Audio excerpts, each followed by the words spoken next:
se retrouve pour My Darkest Scene. Donc c'est le quatrième tome de la saga de Dark Romance de Penelope Douglas. Dans ce tome-là, on va parler du personnage Will parce qu'il forme une bande de 4 potes. On a le dernier. Alors ce tome, il est sur sa love story à lui avec sa petite amie, son ex-petite amie de lycée, Emory Scott.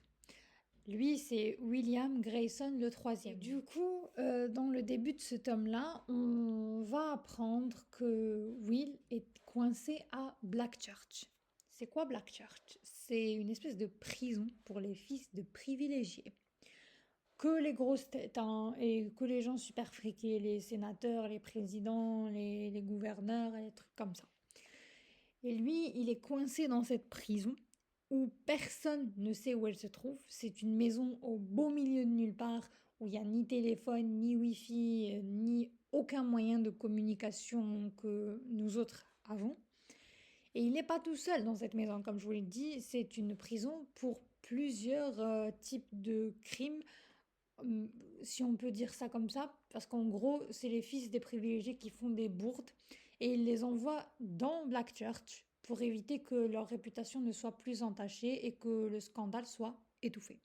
Même si c'est grave ce qu'ils ont fait, ils préfèrent les mettre dans une prison comme celle-là plutôt que la prison et le vrai procès pour éviter de faire parler d'eux de manière négative. Et Will, étant le fils, le petit-fils d'un député ou un très grand monsieur, je ne sais plus ce qu'il fait exactement, il se retrouve dans cette prison parce que, en gros, dans les 3 premiers tomes, on comprend que ça va pas, qu'il est devenu accro à l'alcool et aux drogues et il est envoyé là-dedans pour essayer de remonter la pente.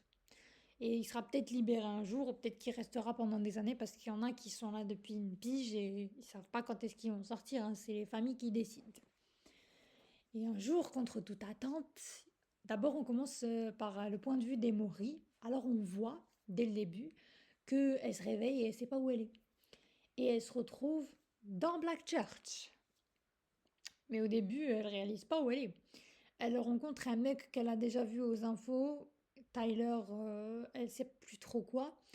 Et elle comprend qu'elle est plus chez elle, elle comprend qu'il s'est passé un truc, mais elle n'en a aucun souvenir. Une minute, elle était chez elle, elle marchait dans la rue, elle roulait dans sa voiture. La minute d'après, elle se réveille dans Blackchurch. Donc, qu'est-ce qui s'est passé? On ne sait pas. On va le découvrir au fil de ce tome. Et bien sûr, dans cette prison, il y a Will, son ex-amant de lycée. J'ai dit ex-copain tout à l'heure, mais je pense que ex-amant est plus convenable. Parce qu'ils n'étaient pas ensemble. Elle refusait catégoriquement tout type de relation avec Will quand il était au lycée. Relation plus que charnelle, hein, j'entends bien. Et du coup, quand elle le revoit, elle veut tout de suite se remettre avec lui, mais du coup, là, c'est lui qui a des réticences parce que la dernière fois, elle l'a abandonné et elle est partie et il l'a super mal vécu. D'ailleurs, il est parti en prison tout de suite après. Et quand il est sorti de prison, c'était plus son chagrin d'amour qui faisait passer par l'alcool. Et du coup, quand il la revoit, pour lui, c'est limite une pique en plein cœur. Il voulait pas la voir, mais qu'est-ce qu'elle fout là? Pourquoi elle est là?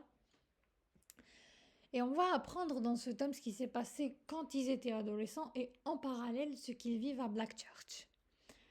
Bon, je vais pas vous mentir qu'ils sont tous les deux encore amoureux l'un de l'autre, mais il y a beaucoup de non-dits entre eux. Emory a vécu des choses pas évidentes dans sa famille parce qu'il faut savoir qu'elle est orpheline, elle n'avait que sa grand-mère et son frère abusait d'elle physiquement, il l'a frappée.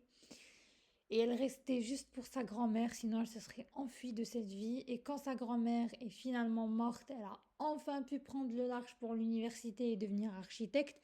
Sauf que prendre ce côté-là de sa vie, c'était renoncer à Will. Et elle a fait ce choix parce qu'elle s'est choisie elle-même. Et ça, on l'apprend dès le début du livre, hein, je vous spoile pas. Mais en gros, Will ne connaît pas cette vérité-là. Il ne l'a pas. Je crois qu'il l'a soupçonné si, mais il a toujours refusé l'aide qui est. qui- En fait, et vu que Will avait des soupçons sur le fait que Emory se faisait battre par son frère, mais elle a toujours catégoriquement refusé son aide. Elle ne voulait pas qu'il l'aide. D'ailleurs, on va apprendre que Will et Kay sont entrés en prison à cause de ce que le frère d'Emory lui avait fait. Parce que comme il abusait d'elle physiquement, il l'a frappée. Will voulait lui rendre coup par coup ce qu'il avait fait à la fille qu'il aimait. Et du coup, elle s'est tirée tout de suite après, alors que lui, il est parti en tôle pour elle. Comme je vous ai dit, il a super mal vécu. Et là, genre, c'est le moment des retrouvailles. On en est là, c'est le bordel. Qu'est-ce qu'on va faire? Et bien sûr, on va avoir tous les autres personnages, hein, parce que c'est le dernier tome de cette saga. Donc, on va avoir Michael, Rika, Kay, Banks, Damon, Winter. Et aussi, il faut savoir que Kay et Banks sont parents, mais également Winter et Damon ont eu un petit garçon. Donc, un garçon pour Banks et Kay qui s'appelle. Les quoi déjà? Désolée, j'ai oublié. En tout cas, le fils aîné de... Oui, aîné parce que Winter est enceinte dans ce bouquin. Donc, le fils aîné de Damon et de Winter s'appelle Ivarsin.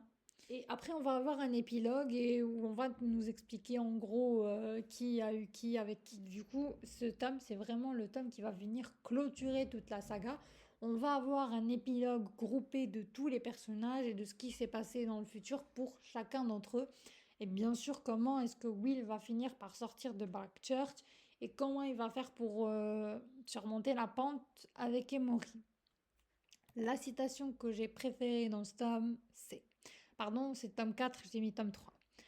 Tu peux faire semblant de ne pas me voir, grogne-t-il, en penchant la tête en arrière, les yeux clos. Tu peux courir, tu peux partir, tu peux te cacher, mais un jour tu seras à moi, rugit-il. Quoi qu'il arrive, Emory Scott, tu es ma meuf et tu rentreras avec moi tous les soirs et tu t'assiras à ma table et tu réchaufferas mon lit. Ah, Will, je l'adore, hein. Je trouve que de tous les personnages, c'est celui qui a eu le moins de bol dans la vie. Mais franchement, j'ai trouvé qu'en clôturant la saga avec lui, elle a fait du super boulot. J'ai adoré Will, j'ai adoré Emory et j'ai adoré leur histoire et les aventures qu'ils vont vivre à Blackchurch. Je vous en dis pas plus, lisez cette pépite et dites-moi des nouvelles.